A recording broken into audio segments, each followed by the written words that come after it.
Mike, no such thing as an offseason in the NFL. That NFL Combine now 8 days away. No Trevor Lawrence this year, so Denver better get a vet at quarterback. Can you ballpark a timetable and perhaps a front runner for us? Well, it's all on hold for Aaron Rodgers is what's going on right now.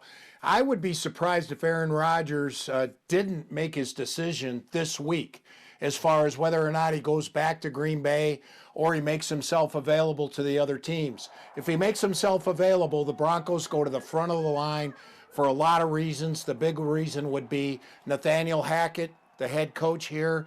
That was his coach, offensive coordinator the past 3 years, and he wouldn't have to change offensive systems. Same West Coast principles that he's been operating for the Green Bay Packers to great success, by the way. 13 wins each of the seasons. So then after Aaron Rodgers, then plan B is Russell Wilson. After that is the Jimmy Garoppolo, Baker Mayfield, Kyler Murray types, Jameis Winston maybe. And then you look at the draft, and it'll be at the Combine. They'll be performing next week in Indianapolis. I like the sounds of Plan A and Plan B much better. All right, Mike, same question on ownership, timetable, options. Yeah, we're still looking at maybe mid to late June, early July before the Broncos know who their new owner is. There's a lot of people out there right now. By the way, the Deo Crypto Group, they're a long way before they're taken seriously.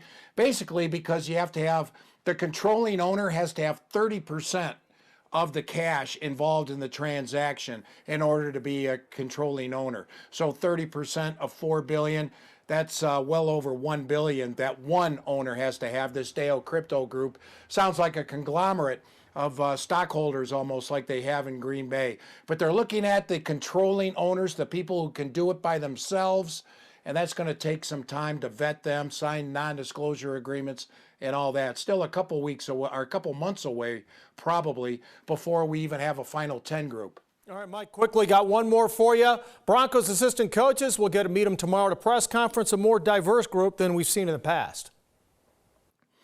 10 black coaches on Nathaniel Hackett's staff. Last year there were only 4. 10 black coaches, 2 of them coordinators.